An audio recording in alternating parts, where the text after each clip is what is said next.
We hear from the father of Daniel Pearl, Professor Judea Pearl, and from Islamic scholar Akbar Ahmed.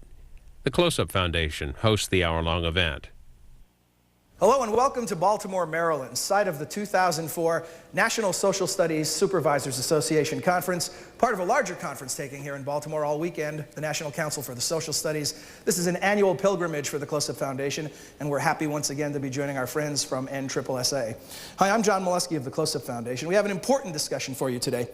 Two gentlemen who have been touring the world talking about the issues that face us now. Some have characterized it as a clash of civilizations. I think what you hear from our guest today is that there's potential for a dialogue of civilizations and a much more positive outcome. Let me introduce you to them. Joining us is Akbar Ahmed. Akbar is the Ibn Khaldun Chair of Islamic Studies and Professor of International Relations at American University. Prior to his academic career, he served as Pakistan's ambassador to the United Kingdom. The BBC has called him the world's leading authority on contemporary Islam. Among his many works is his latest book. Here it is, right here. It's called Islam Under Siege. He has a new book coming out shortly. This one is called After Terror. Here's the mock-up of the cover. And I should tell you today that Dr. Ahmed was honored in Washington, D.C. as the 2004 Professor of the Year. Also joining us is Judea Pearl. Judea is a professor of computer science and statistics at UCLA. He is a founding fellow of the American Association for Artificial Intelligence and is the recipient of numerous scientific awards, including the 2004 Alan Newell Award.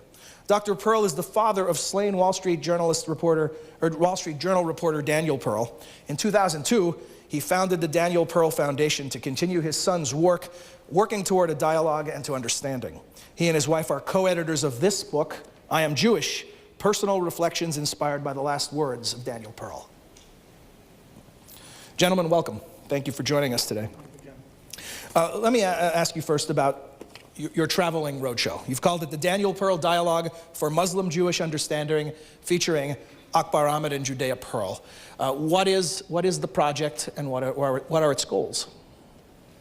The project generated as part of the general theme of our foundation, and that is to continue Danny's legacy as a dialogue maker, as a bridge builder, and to promote understanding between the two communities, the Muslims on one side, the Jewish on the other side, using Danny's weapons, which were humor, words, music, and dialogue. And how has it been received? I believe it has been received fairly well in the communities that we traveled, including our latest trip to London and the Chicago conference that we attended. And we hope that it will generate and instigate more, or multiply itself, clone itself through various groups in the community. You mentioned the music portion. Tell us about that. I noticed on your website that you had quite a successful number of events this year. Oh yes, Daniel Pearl Music Day is an annual event which encompasses a network of concerts all around the world. This year we had over 400 concerts in 39 countries, in every continent, where musicians express their commitment to sanity and humanity, and where cross-cultural respect is being promoted. Akbar, how did you become involved? How did you and Judea meet? Well, John, when I heard about Danny Pearl's killing in Karachi, I hadn't met Judea. I was really in a state of shock. In fact, I was going to Barnes & Noble in Bethesda outside Washington to launch a book, Islam Today, and I just heard the news. And I arrived there and I asked the audience. We had a very distinguished audience. There were some ambassadors there, including some very senior Pakistani figures, for a prayer, for a moment of silence. And I said this, I said, for me as someone who grew up in Karachi, a city I knew and loved, a very different city to what it is now, this act really symbolizes the collapse of something. Not just law and order, but the collapse of something more. Because we really are reaching into a realm of human society and existence when such kind of brutality is being committed, and being committed not just as a one-off.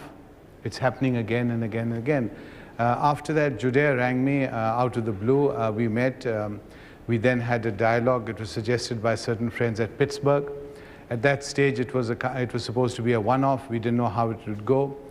And from that, we've had a series of increasingly successful and popular dialogues. And in the process, I have come to learn about Judaism through my friend Judea, about Judea Pearl himself, his remarkable family.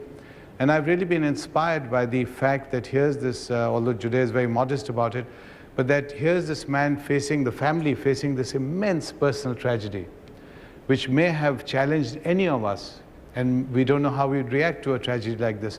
And yet, these people transcend this tragedy and convert it into an act, a symbol of hope, of optimism, of reaching out.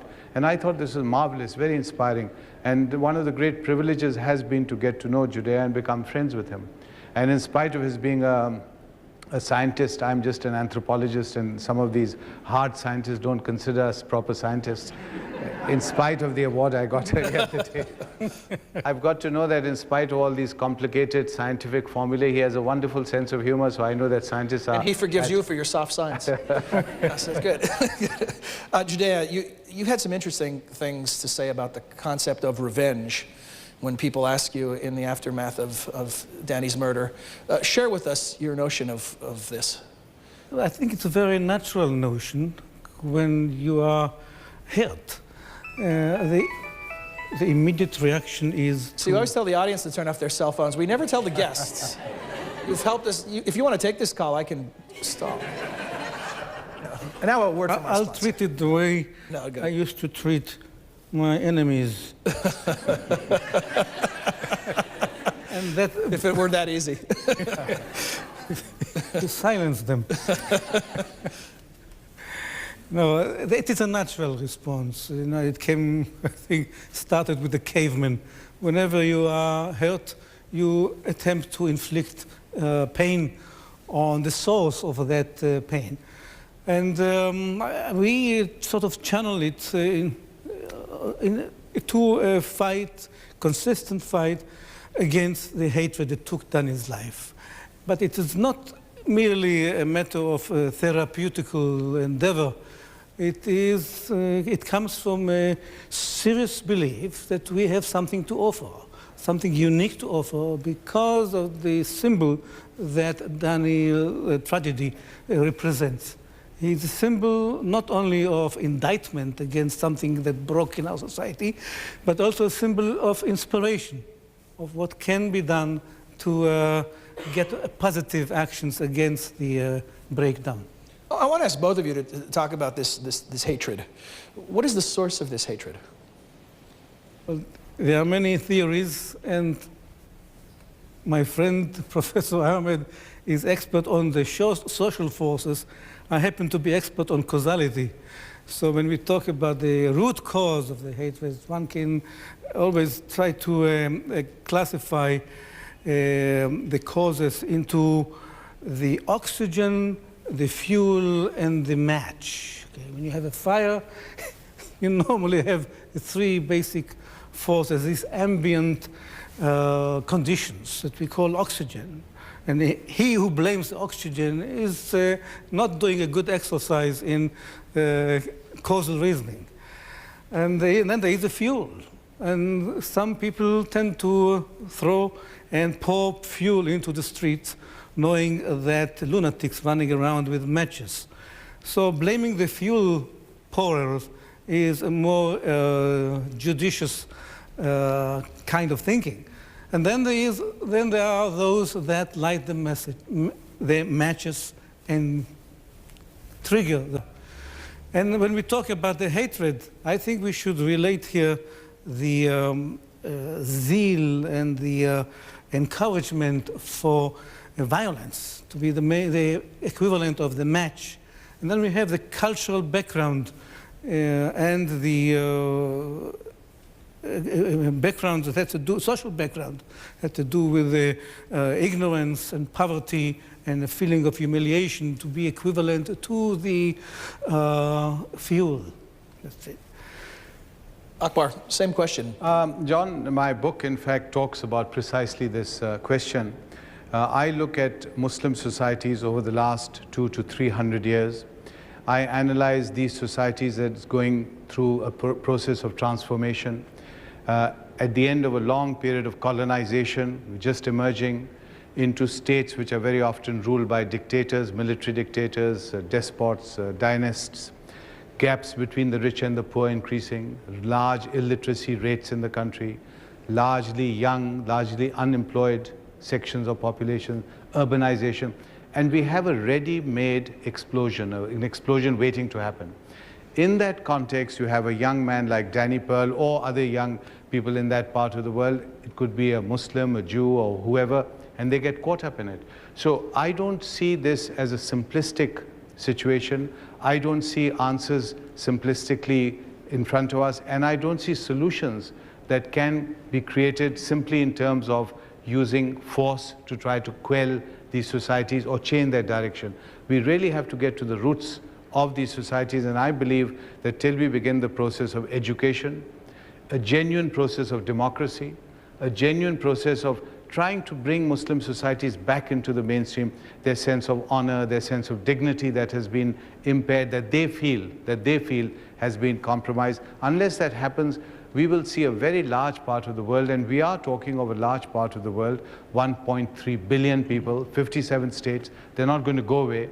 Unless we begin this process of understanding, involving them in this dialogue, I don't see much hope of things settling down very quickly. This population you talk about, and I've heard you use the term post-honor world, can you quantify for us, what has happened here? Is this an internal problem? Is this must reform come from within, or is this a group of people who are victims of policies externally, or some combination? It's a combination, John, because again we've been discussing this, and Judea and I talk about this. You see, this raises the question of who is speaking or representing the Islamic world. Is it the cleric, the religious cleric, the people who issue the fatwas that Judea has been concerned about? Is it the lineage-based chieftain? Most of these societies are rural or tribal. Or is it central government and its representatives? And these central governments are very often, quote unquote, modern or modernized.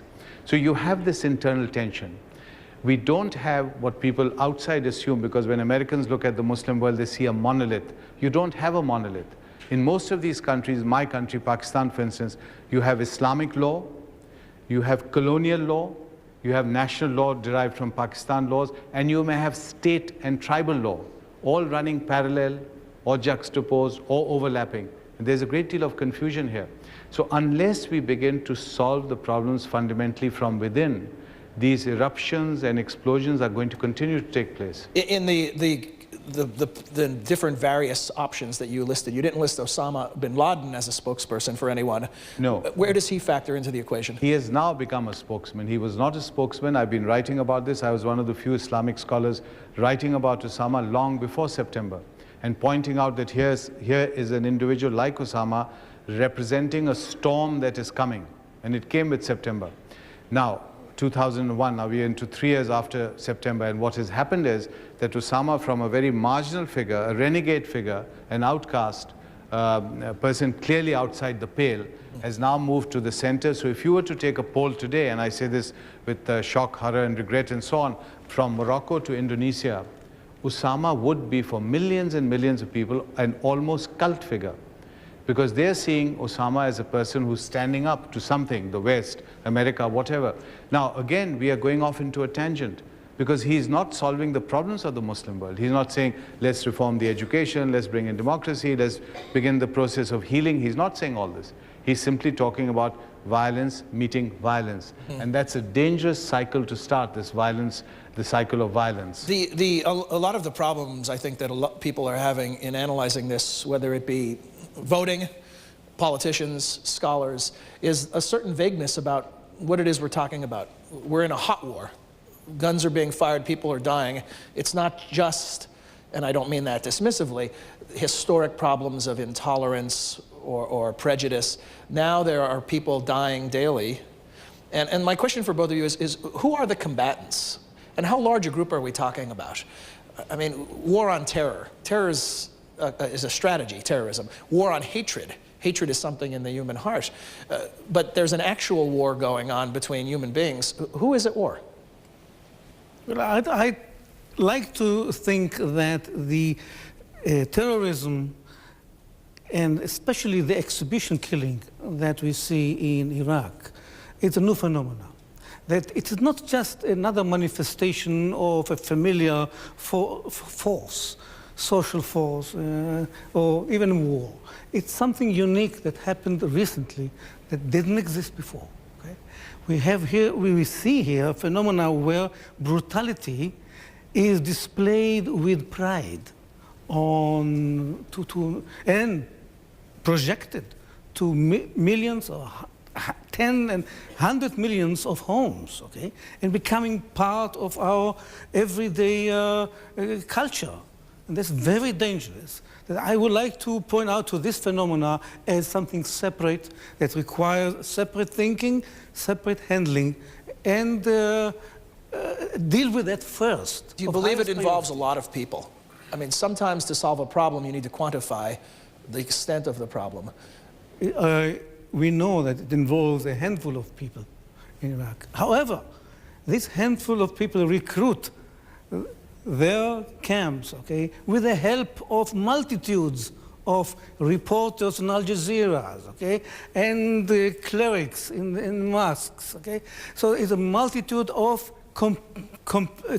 complices to that phenomena that we see here.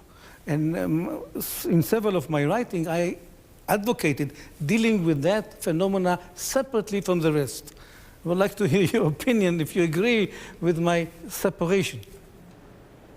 I would, John, say that initially, after September, the group may have been small. That group has now grown. Various people are being involved in it. The resistance is becoming bigger and bigger, and it's snowballing. I would say that in the Muslim world, Judea pointed out Al Jazeera, he's right. What is being shown in the Muslim world are images from Abu Ghraib or the wounded being killed in a mosque. Now, a mosque killing, shooting of some, rightly or wrongly, I'm not going into that. All these images then feed into an almost irrational, and Judea is right, these exhibition killings or even the suicides, these are all new. We are hearing the phenomena of women committing suicide and blowing themselves and other people up. This is all new. So we need to be looking at what is happening in the world through the eyes of the great social scientists like Durkheim, the great French scholar of suicide, wrote almost a century ago. His is the classic work on suicide. And yet, John, in all the discussion, you hear all kinds of weird theories circulating. You never hear the word Durkheim because we are not looking at what is happening scientifically. We're looking emotionally. Why is that? Emotionally? I think there's been too much emotion. You see, because we are too closely associated with events of September and then after. So we are still in the middle of this roller coaster. It's difficult to be objective or to be scientific. There's too much emotion. People are dying, people are being hurt, we are feeling insecure. So the time for scientific objectivity hasn't arrived. When does it arrive? Where's the hope? How do we get from point A to point B? You personally had to get from that tragic reaction, the grief, the profound grief, to something more constructive, which clearly you're engaged in now. You did it quickly. The world doesn't seem prepared to do it as quickly. I was compelled to do it. It wasn't a process of rationalization or planning. I was compelled to do it because I felt that we have here an opportunity that we cannot miss. If we miss this opportunity, all we are left with is a loss. And if we take advantage and seize on the opportunity, we might turn into something positive. And how hopeful are you? I'm very hopeful. I'm very hopeful because I see that there is a strata of decency.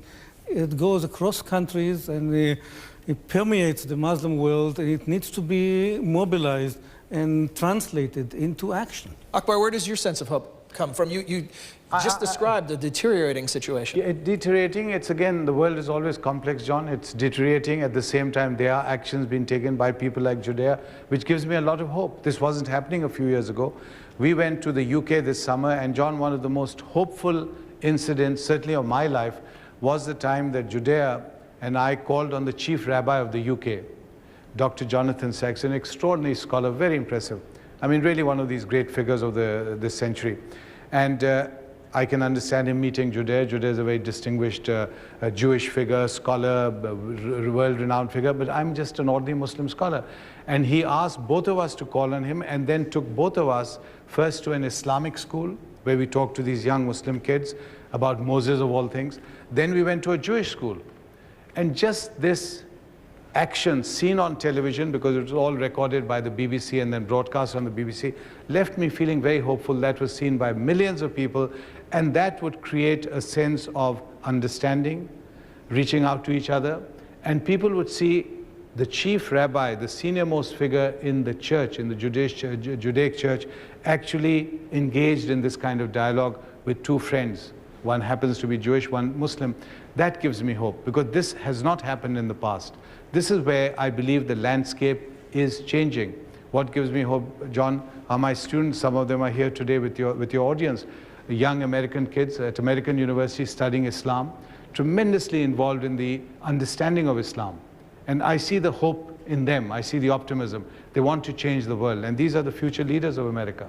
Okay, let's take some questions from them.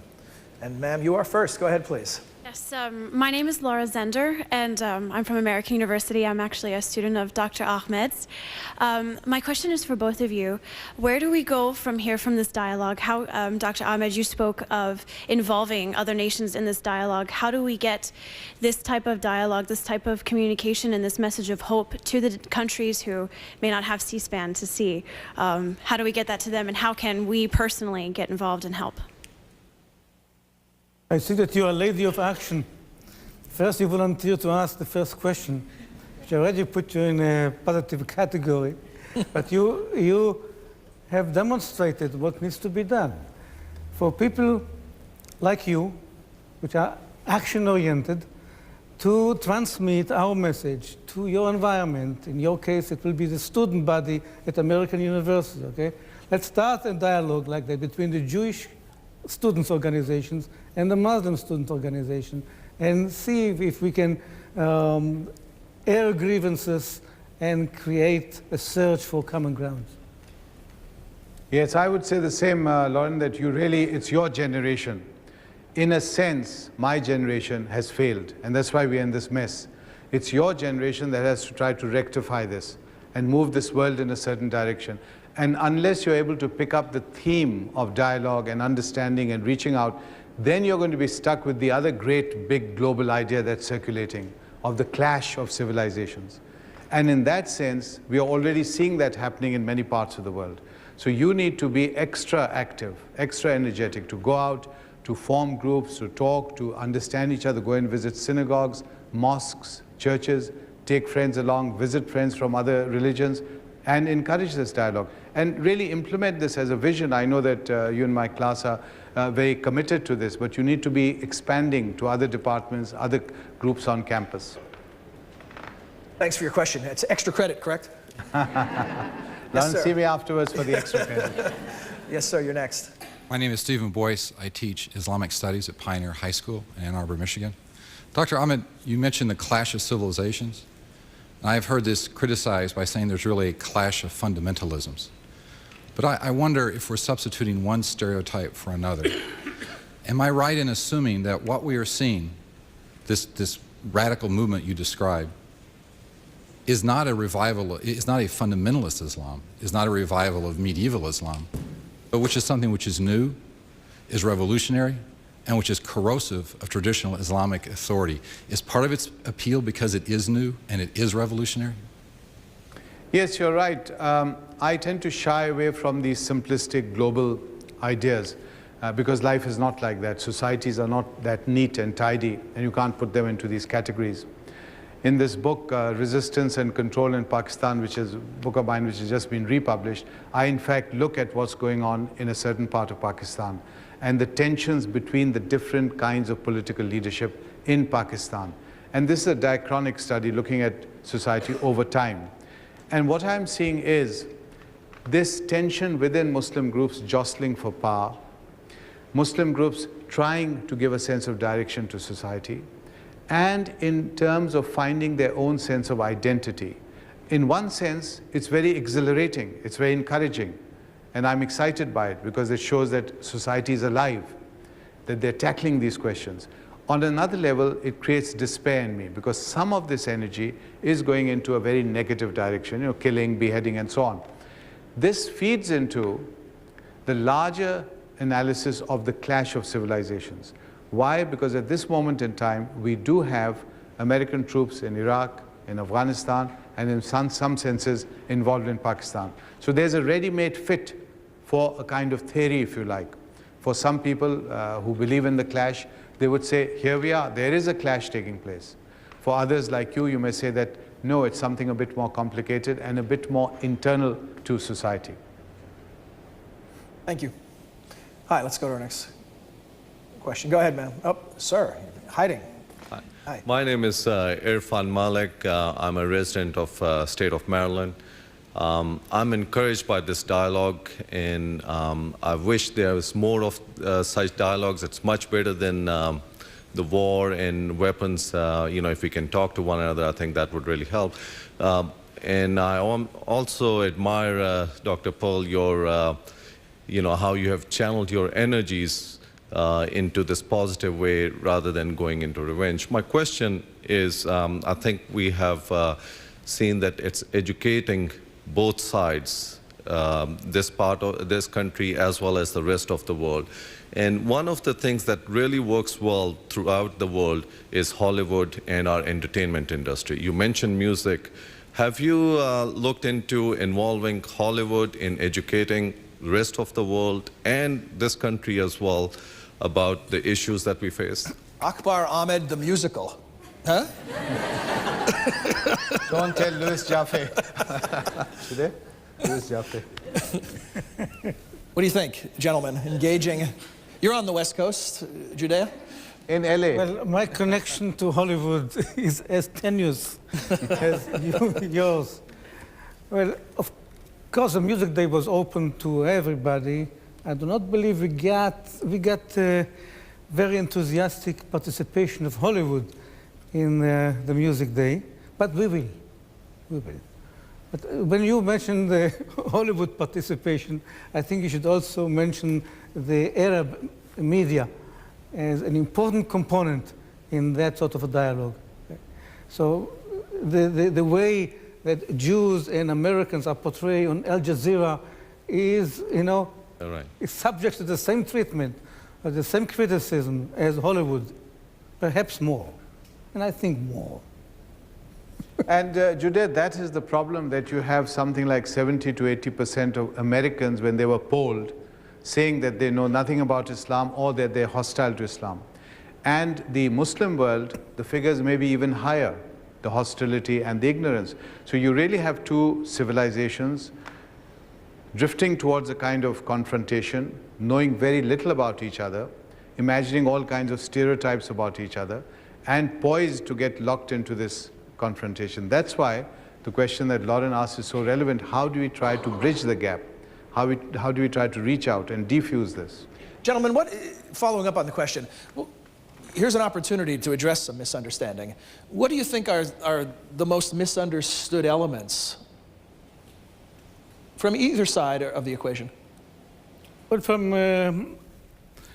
the Jewish side, I think the most misunderstood element is the temptation to regard the Muslim world as monolithic, as represented by the dogmatic component of Islam. And it will be quite helpful, I think, the Jewish community to understand that there are people like Professor Ahmed, there are people that are risking their lives and in trying to modernize modernize the Muslim world and trying to fight the extreme element there. And from the Muslim side, I think the most misunderstood element is that we Jews are not your enemy. We have a common enemy. As a matter of fact, we could be your greatest supporter in your effort to overcome your problem with your extreme element, because we have had experience in exactly that kind of fight, and because we have had experience with human rights and anti-defamation and receiving and fighting for social acceptance. Yeah, I understand that. We'll give you a chance to address this, Akbar, but I wanted to observe in response to Judea's that if an anti-Semitic comment is made from a Muslim leader, you're bound to hear about it. But I understand that in mosques across America, often the Jewish Americans are held up as a model for how a population integrates into the greater whole, as a positive role model for Muslim Americans. Is there just something here where we report bad news and we don't report good news? Is that some of that fuel on the fire that you talked about? Yes, but I haven't seen that element, advertised in the Muslim world. Perhaps it is studied in mosques. I'm not familiar with that. I'm familiar with what I'm seeing in the Egyptian press, the Egyptian television, in Al Jazeera. That is what I see, and what I see is horrifying. We have a generation of billions, millions of young Muslims, okay, which grow up with the image of devilish Jews, bloodthirsty baby killers, and so on. And that is a wrong image. And they're American allies. And they're American allies. Yeah. Yeah, the distinction between Jews and American is being blurred now. If you read the article by Thomas Friedman, he said that the Iraqis are referring to Americans as Jews. Don't get there because the Jews will get you. John, I think that the 2 or 3 great misunderstandings about Islam are, number one, that people don't know that it's part of the Abrahamic tradition of religions, Judaism, Christianity, and Islam. Muslims all revere and love and look up to and have great affection for figures like Moses or Jesus. Every Muslim, I can't say Musa, that is the name for Moses, or Isa for Jesus, without saying Musa alayhi salam or Isa alayhi salam, which means peace be upon them. Because of the respect, this is automatic, it's natural. A lot of non-Muslims don't know the emphasis on compassion and benevolence in Islam. Of the 99 names of God in Islam, the 2 most commonly attributed to God are Rahman and Rahim, which mean compassion and mercy. By commonly attributed, I mean they're said all the time, all day by every Muslim.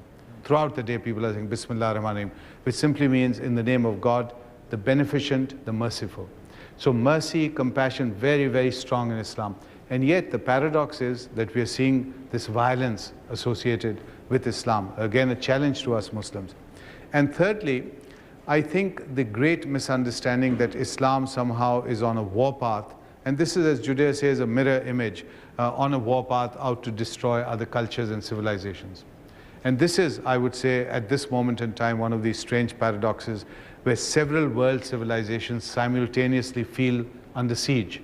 And that's the title of my book, that if you talk to, I learned from Judea, how Israelis feel surrounded by the Arabs, huge in number, vast in populations, Israel a tiny population, and feel very much that we are going to be squeezed out, that these people want to exterminate us. So I think we have to, Muslims have to be sensitive to what is being felt by the Jewish population and vice versa. May I ask for a show of hands, those of you who are involved in classrooms or even with your fellow educators, how many of you encounter these misunderstandings in your work regularly?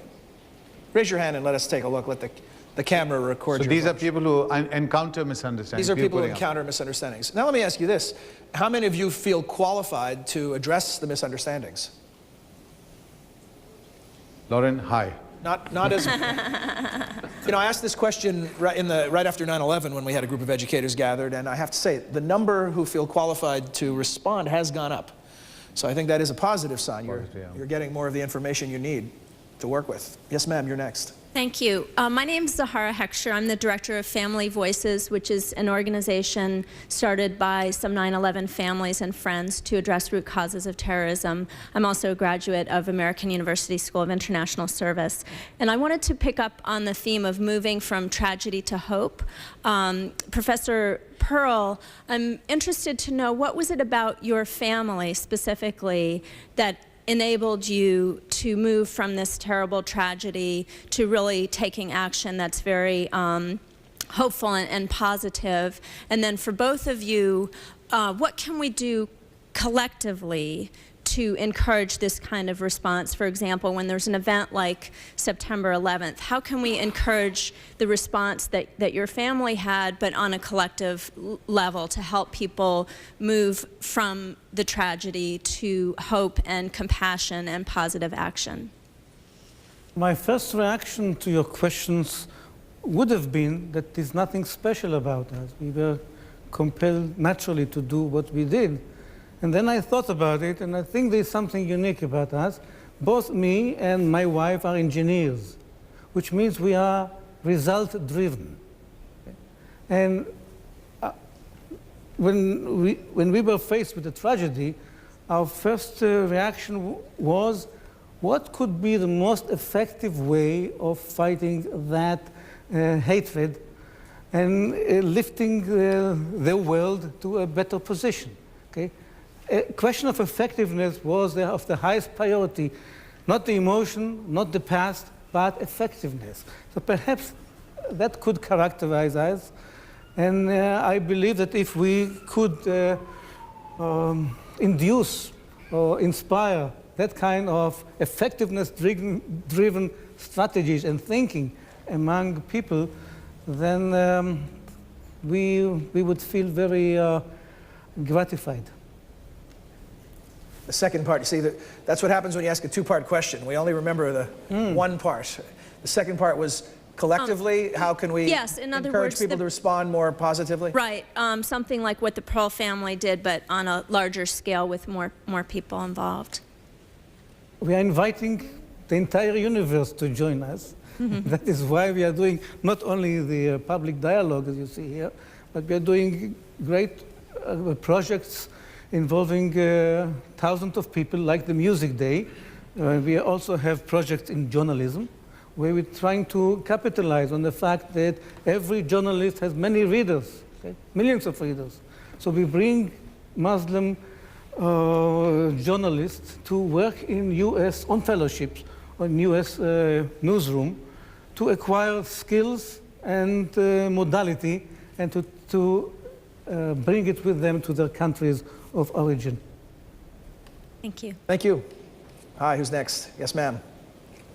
Hi, I'm Margot Byerly. I teach social studies methods at Western Illinois University in Macomb, Illinois. I work with young people who are going to be elementary teachers. And I know that if we are going to have peace in the world, we have to begin with the children. I would like to know for both of you, what message would you send to teachers of young children?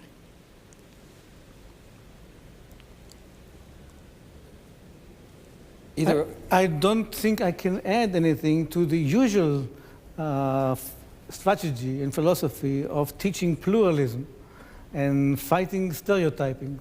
There's nothing special that I can add to it. I would simply say that we need the process of simply understanding other faiths to begin. America is a wonderful country. It's a very tolerant country, a genuinely plural society. In some senses, the world looked to America as the model of this kind of plural society. Islam still remains a bit of a mystery, and after September, it's a big challenge, I would say. At the same time, it's a great opportunity. So at that level, I believe teachers should be encouraged simply to read about Islam, the basics.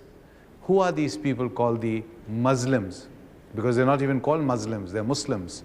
So we really need to begin to understand how to pronounce their names, who they are they Abrahamic, are they not Abrahamic? And in that process, the tolerance that is in this society, I believe, will take hold, and you will see the next generation and their attitudes changing. I agree with that, and that's something which I also been influenced by, simply learning the facts, the historical facts and the scriptures. What do these people believe? What happened to them in various, along history? And why do they behave in the way they do in our present time? So these are the three major components, and that is very illuminating and creates an atmosphere of acceptance. Because ignorance can create not only misunderstanding, but also fear. You fear what you don't know. And when you have so much negative associations with Islam, then it's understandable why a lot of people are actually hostile to Islam. And yet people don't understand that America today may have on the wanted list people like Osama bin Laden and so on, but on the list of the closest friends and allies of the United States are also Muslims. The war on terror cannot be fought on the Eastern Front without people like President Musharraf of Pakistan, President Karzai of Afghanistan. That war would collapse in 24 hours without these Muslim allies. So America needs to understand what the religion is of its allies. Thank you. Thank you. Hi. Go ahead, please. My name is Julianne Cross. I'm a student at Penn State University, and I'm actually a student of John's. This is one of my students. John. Yeah. You can do it, I can do it. Yeah. This question is for Dr. Pearl. I was actually intrigued by your theory of the fire with the matches and the oxygen and the fuel. I was actually just wondering what specific forces are the fuel and who are the matches, and how can we effectively keep the fuel in the can and the matches in the book? Metaphor City. I'll put you down for extra credit there, Julian. I think we are underestimating here the contribution of the media to this whole complex issue and the whole conflict. Let me guess, they're the match. They are the match and the fuel. And the fuel, yeah. The media is contributing a tremendous amount to this feeling of siege. Okay? Even when they have no reason to feel at siege, okay? It's very easy to interpret current events in terms of wrongdoers from outside that should contribute to your humiliation and your dissatisfaction. Okay? And that's something that can be changed. It's only media, it's only words, it's only content, right? It's a matter of education. And we failed in that. I'm saying the United States, have failed to attract the heart of the managers of Al Jazeera. For some reason, they turned against us. Okay? I think it was very close for them to turn for us, and in which case, the entire picture of Iraq would have been different. Akbar, I'll ask you to be a media critic, too, in response to Julianne's question. I'm sure you see a lot of political television here in the United States. You have the perspective of having lived in another country, as does Dr. Pearl. What do you make of it, the coverage in general? John, my response is a simple one. I really wish there were more John Milewskis in the media. Simple as that. Always the diplomat. You see why he was an ambassador. I'm being honest here. Ambassadors aren't honest. That's the difference. In the media today, you have literally politically motivated discussion and projection of ideas. So I see, for instance, 4 people, quote-unquote, experts talking about Islam. Now, I've been studying this religion. I'm also from this religion. And I'm just aghast at times because I just think to myself that these 4 people talking about Islam are informing millions and millions of Americans. As Judea said about the Arab television nets informing millions and millions of Arabs. So in reverse, we've got this misinformation here. Now what that does is, there's a cause and an effect. What that does is it creates and fuels that hatred and continues to keep it alive. So the media does have a very important role to play and has played a very important role and has, I'm afraid, fed into and fueled this idea of the clash of civilizations, so that in the eyes of the media, why don't they get ordinary scholars of Islam to talk about Islamic issues, not necessarily Muslims? There are many very distinguished Americans who understand, who read, who are scholars of Islam, but they don't. They get people who know very little about that subject, but they were prepared to pronounce about it, condemn it, suggest things about it. And what happens in the end is that they distort Islam for America, and they're seen in the Muslim world. So Muslims seeing this media are again saying, America is hostile to us. So they're doing double damage. You know, one of the things we like to do is offer people hints on how to find good information. You mentioned Tom Friedman earlier. Could you identify columnists, reporters, television programs that you rely on for good information? I read a lot of translated Arabic press. Okay? Like Amin is one of the outlet, it's a website. And I read Memory, memory is the Middle East Media, which is an outfit both in Washington, D.C. and in Israel, translating Arabic press to English. So we get a glimpse of what Muslim thinks about us and about themselves. I just mentioned two. Akbar, other than your very kind comments about our program, what are your sources? Well, John, I'm also following the media. Like Judea, I read a lot of the media in the Arab world, in Pakistan, for instance, and I follow it. And it works both ways, John. I mean, again, let's give credit where it's due. You mentioned this Professor of the Year award. Now, this morning, in the Dawn, the main English paper in Pakistan, and the Daily Times, this item was widely and very prominently displayed. So immediately, Pakistanis were responding in a very positive way, that here's a sign of reaching out, of understanding, of recognizing one of ours. And I think these are the kinds of gestures that we need to be talking about, attempting to create if we want to build bridges. Mm-hmm. Okay. Hi, you're next. Good afternoon. I'm Ron Levitsky. I teach middle school in Northfield, Illinois. Questions for Professor Ahmed. Actually, two questions. You choose which one. As a teacher, I think a lot of us teach that democracy is the best form of society. And so one question I would ask is, do you feel that Muslim nations in the near future could become democracies? Or question, do you think it's appropriate for teachers to be assuming that democracy would be the best form of government for Muslim nations? I think we can probably get you an answer to both. Was that both questions? Okay. Yes, this is a very important subject, very close to my heart. And if you read my book, Islam Under Siege, at the end of it, I've got certain suggestions, and democracy is right up on top.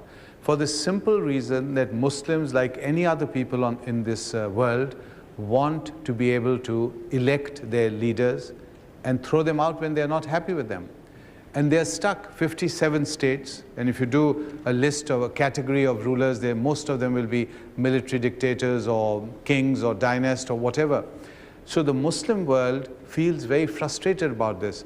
The sooner they get involved in the process of democracy, not always successful, we've had in Bangladesh, Pakistan, Malaysia, reasonably successful examples, but nonetheless aborted examples. If they continue on this path, you will see eventually democracy will flourish. When democracy flourishes, then a lot of the tension in society is taken out in parliament, in parliamentary discussions and debates. And it is not channeled up when then it bursts into acts of violence. So democracy must come. There must be no more excuses. The problem is, a real problem, which is when you look at the Middle East, and you look at Iraq and say we'll have a democracy there, and you look around the neighborhood, and you say we're going to have an example of democracy, the question then is, where do you get the example from? From Syria, Saudi Arabia, Egypt? Well, we do have an example. We have the example of Mr. Jinnah in Pakistan, who in the 1930s and 1940s led a democratic movement for the creation of Pakistan, who embodied democratic virtues, human rights, women's rights, minority rights, respect for the Constitution. Now, we have already got an indigenous model. This is a very important point. So it's not something that was imported and we in South Asia said that this is a foreign model. It's an indigenous model. It didn't quite work, but it's there. And in the heart of South Asians, there's a very, very great urge towards democracy. And America can help here. America can help by keeping this idea before itself. Not compromising. Too often you'll see the attempts at realpolitik, where you say that let's get on with this fellow, he's a brutal dictator, but he's serving our purposes. If you're clear about democracy, a lot of these dictators will begin to shift and change their policies and begin to move towards democracy. May I add to that, just so that people will not get the impression that we are always in agreement. This democratization process. As long as, Judea, you tell them how you pronounce Qaid-e-Azam's name. Well, TV loves conflict, so go right ahead. Go right ahead. No, there's this notion that democratization is against the anatomy of Islam, or the teaching of Islam, and it's not that simple. Because if I may quote a Muslim reaction to that allegation, I'm talking about Rami Khouri, who is the chief editor of the Daily Star, I think the English paper of Beirut. Okay? And he said, yes, there is tension here between the Islamic culture and the ideas of democracy. And there are three areas of tension. First, he said, the Western notion of the democracy focuses on individual liberties, whereas we, and he refers to the Islamic world, are more concerned with allegiance to a tribe or family, to the nation, and so on. So these are more important to us than individual liberty. That's component number one. Component number two, he mentioned the separation of church and state. You are proud of the separation, and we are proud of the coherence, of the fact we want to build a state that will be a secular expression of the Quran. Okay? And the third area of conflict was the fact that in Western democracies, the preference is for formal rules. Put down civil rights in a constitution, iron it, clad it in verbal documents. And we Muslims, said, are more used to negotiations, okay? Informal understanding of what justice is and what dignity is, and we negotiate it without a written rule. Okay? So here are three components that are cultural, and it might lead to tension in terms of modernizing the Muslim world. And also don't forget that in spite of the problems that Judea correctly pointed out, you've had in the Muslim world female prime ministers voted in. The Prime Minister of Pakistan, the Prime Minister of Bangladesh, the President of Indonesia, all female. So it's not quite as bleak. Muslims do want eventually democratic societies, and they must be helped in that direction. Thank you. Hi, who's next? Yes, sir. Hi, my name is Roy Silvis, and I'm the coordinator of instruction for social studies at the Genesee Intermediate School District in Flint, Michigan. And what you're talking about in educating people to have a better understanding of both societies, I think, is definitely a good thing. However, I think about those fringe groups that are the hate mongers in all of our societies that are on the fringe, and I'm thinking of those that have that are using Islam as giving it a bad name because of their brutal acts, and those that are now taking up camp in northern Africa. In your discussions and your dialogue with many people, have you talked about specific strategies, the different strategies that are needed to reach those people and change that there? And that's not something that I've really heard about. I've only heard here in this discussion those things that, you know, are going to affect most people. But what about those fringe groups that need different strategies to reach? This is another point where we might disagree. So I'm an advocate of fatwas as an instrument against those extreme groups. And I was encouraged, by the way, in the past month to see that 2,000 liberal Muslims have signed a petition encouraging the UN and the Security Council to appoint a tribunal for trying and punishing those extreme groups. And they specifically refer to the Islamic groups that defame that commit crimes in the name of Islam. Right? So that's one way. And they point to fatwas to be one of the pivotal causes of terrorism today. And they recommend to punish not only the perpetrators of the crime, but also their legitimizers in the form of fatwas. Now, for those who don't know, a fatwa is a religious edict. That's what it is. But in this case, we are talking about religious edicts that permits or license the carrying out of crimes against civilians in the name of perceived wrongdoer.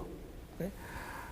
So I was very encouraged. What I would like to pursue, what I would like to see developing, is a counter fatwa, namely that Muslim clerics will issue a fatwa against bin Laden, against al-Zarqawi, and against Yusuf Qaradawi, who is advocating those crimes and encouraging young people to commit those crimes. He recently issued a fatwa permitting the killing of children in Israel, in America, because they will grow out to be soldiers. And of course, we know that soldiers are aggressors, right? Therefore, it is permitted in the name of Islam to kill those children. Now, that kind of fatwas can only be quelched with a count of fatwas. Judea, I'm afraid we have to disagree here. The definition of a fatwa is not an edict, it is an opinion. A religious scholar can simply give his opinion on something. You ask him, you're a religious scholar, I come to you, I say, Judea, what do you think about it? You give your opinion. I may or may not agree with your opinion. I may or may not accept your opinion. The fact of the matter is that the fatwa is simply become now an excuse. It has very little authority unless it is in a certain tradition, particularly in the Shia tradition, where because of the great respect for the Ayatollahs, for example, there is respect, and that people would respond to a fatwa simply because of the great respect they would have for a figure like the Ayatollah. In the Sunni tradition, you may be a great follower of a particular imam or cleric, and for certain things you may accept that or you may not accept it. It's much more complex. When Judea says these liberals have signed something, the word liberal itself should speak for itself. And when I say liberal, I don't talk about the Ted Kennedy kind of liberal and the different kind of connotations it has here in America. In the Muslim world, the moment you say liberal, it means these are people who would want a certain interpretation of Islam which is not really traditional. My challenge is not so much to look at what you're calling the fringe groups or the people who are issuing fatwas or the liberals writing these letters to the UN, which is going to have no impact on the Muslim world, but to aim to talk and influence the mass of the Muslim world. And we can't do that through, again, dialogue. Everything I'm doing, I'm writing, is being translated and read in the Muslim world.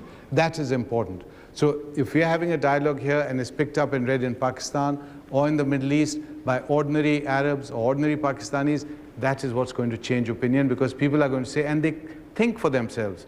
Don't underestimate Muslims. Don't look down or talk down to them. They have that capacity to think for themselves.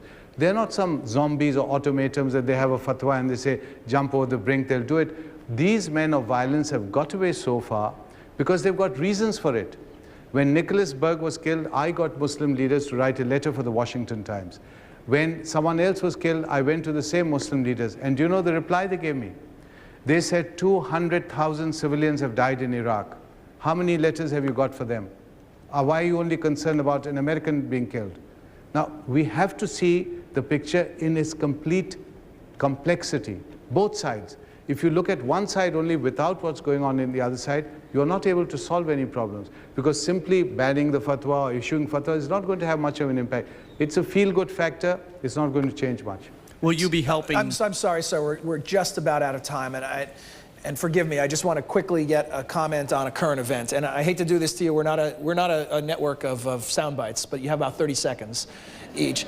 The death of Yasser Arafat. Do you see this as providing any type of opportunity for progress?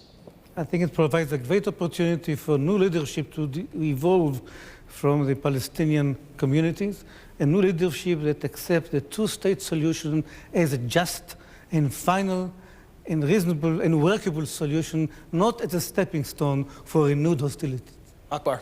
Yes, I think great opportunity. Both peoples must live as independent states amiably, respectfully, and really cultivate the great tradition that both represent. I think that moderate leadership is there in the Palestinian world? It's always possible, John, and I think that this is a great opportunity and we should all encourage it.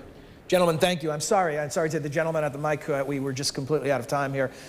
Thank you. And let me tell you, in addition to thanking our guests today, there are other people I'd like to say thank you to. The leadership of NSSA, a joy to work with every year for us.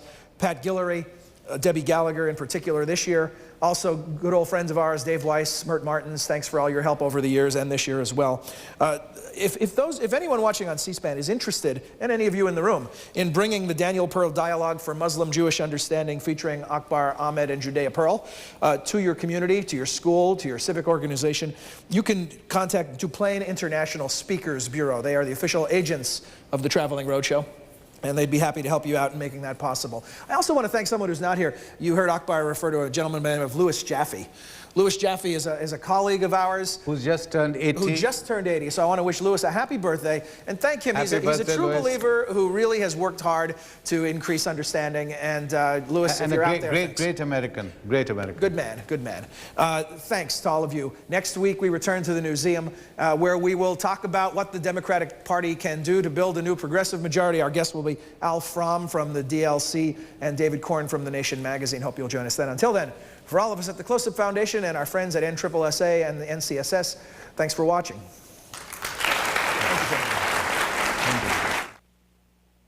Coming up, United Way President Brian Gallagher